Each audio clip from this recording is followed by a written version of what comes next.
आइए भैया। हमारे बीच में प्रबुद्धजन की श्रृंखला है, जिनकी आशीष वचन, जिनके संबोधन, जिनके मार्गदर्शन निश्चित रूप से हमें एक नई चेतना और संचार देंगे। इसी श्रृंखला में हमारे बीच में गरिमामयी उपस्थिति है श्री विष्णुदत्त बघेल जी का। हम आत्मीय अभिनंदन करते हैं। एक बार जोरदार तालियों के साथ आपका स्वागत। और मैं हमारे इस फेडरेशन के प्रांतीय इकाई के कोऑर्डिनेटर आदरणीय श्री लोकेश वर्मा जी से निवेदन करूंगा पुष्प गुच्छ भेंट कर हमारे अतिथि वक्ता सम्माननीय श्री विष्णुदत्त बघेल जी का स्वागत, वंदन और अभिनंदन करें।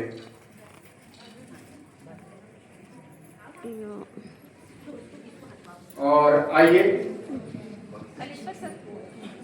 मुख्य अतिथि श्रीमती लक्ष्मी वर्मा जी मैडम, मानव संसद राज्यसभा, इस कार्यक्रम की अध्यक्षता श्रीमती मीनाल चौबे मैडम जी, मानव महापौर रायपुर नगर निगम आधार, विशिष्ट अतिथि श्रीमती स्वाति वर्मा जी, सभापति संचार एवं एकर्म रायपुर और मेरे साथ कर्नाटक से आए हुए सावित्रीबाई फुले संघ के पदाधिकारियों और तेलंगाना से आए हुए श्रीमती सिद्धोजू कविता मैडम जी, अतिथि वक्ता और सभी को प्यार से आमंत्रण करने वाली श्री ममता आहार जी, छत्तीसगढ़ राज्य के राज्याध्यक्ष श्रीमती भारती वर्मा जी और राज्य प्रधान कार्यदर्शी श्रीमती अचला मिश्रा जी, कोषाध्यक्ष और समस्त पदाधिकारियों को, आप सभी को राष्ट्र संघ के तरफ से और मेरी तरफ से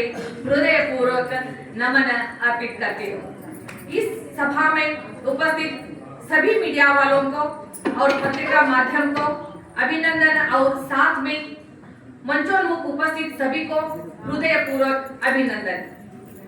इस शुभ अवसर पर मुझे बुलाकर हमारे संगठन के बारे में चंद बातें कहने के लिए मौका दिया है, उसको भी नमन करते हुए अपना संघ का परिचय करना चाहते हैं। हमारे संगठन राज्य और राष्ट्र में रहने वाले एक ही शिक्षकियों को संघ है। यहाँ पर संगठन केजी से पीजी तक के शिक्षकियों के मिलकर संगठन के उपाध्यक्ष या सहकर्मिका पद दिया जाता है, न बल्कि अध्यक्ष या कार्यदर्शी। हमारे संघ की स्थापना केवल अधिकार के ध्येय से नहीं हुआ है।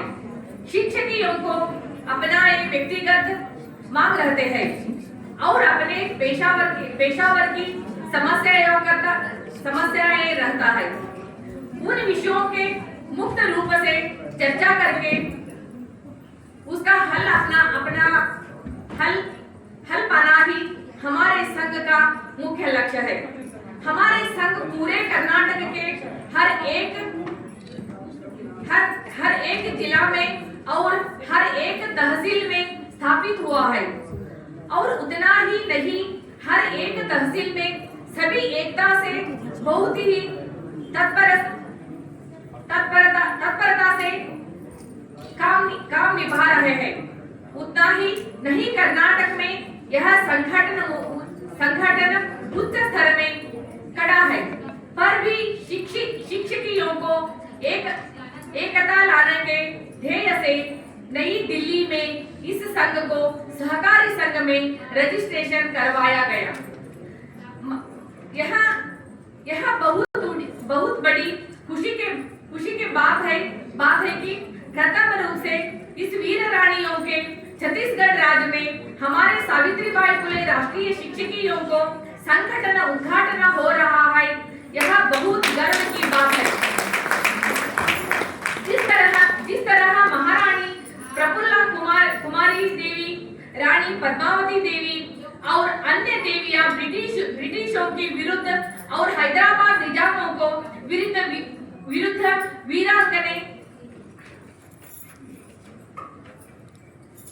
वीरांगने लड़ाई लड़ी थी, उसी तरह हमें भी मिलकर काम कर रहा है। छत्तीसगढ़ के राज्याध्यक्ष श्रीमती भारती वर्मा जी, राज्य के कार्यदर्शी श्रीमती अचला मिश्रा जी को कोषाध्यक्ष एवं समस्त पदाधिकारियों को राष्ट्र संघ के तरफ से तहे दिल से अभिनंदन करती हूँ। मेरी कामना है कि इस राज्य के हर जिला में, हर तहसील में हमारे संघ की रचना हो। अतः पूर्ण छत्तीसगढ़ राज्य में उत्तम रीति से यह संगठन अभिवृद्धि के पथ पर जाना चाहिए। ये मेरी आकांक्षा है। इसलिए सभी शिक्षकियों को इस संघ के सदस्य होना चाहिए। आप सभी से मैं विनती करती हूँ, सभी एकता से इस संघ के आगे लेकर जाना है। इतिहास वही महिला रचती है। इतिहास वही महिला रचती है जो अपनी पहचान खुद बनाती है। जो अपनी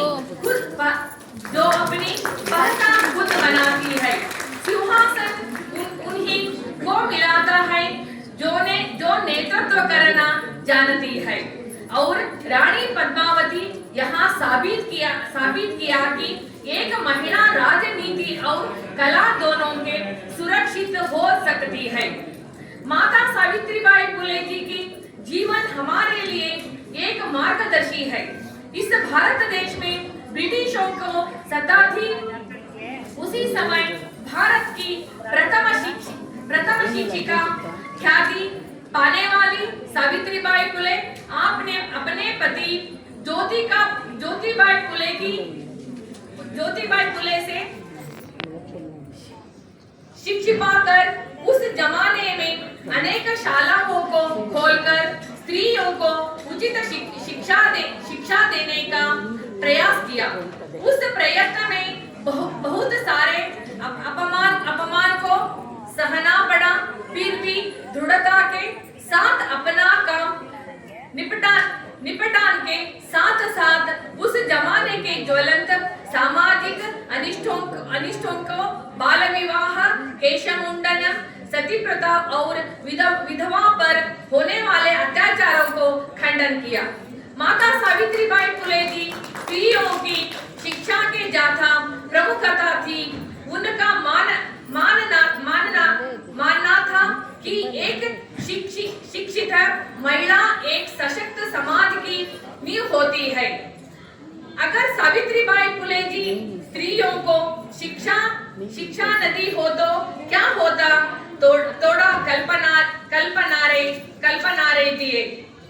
शायद हम सब इस सभ्य समाज में शिक्षित नहीं हो सकते थे और एक कार्यक्रम भी नहीं होता था। इसी कारण से उस माता के नाम से हम इस संगठन को जन्म दिए हैं। इसी माता की तत्वों से आगे बढ़ रहे हैं।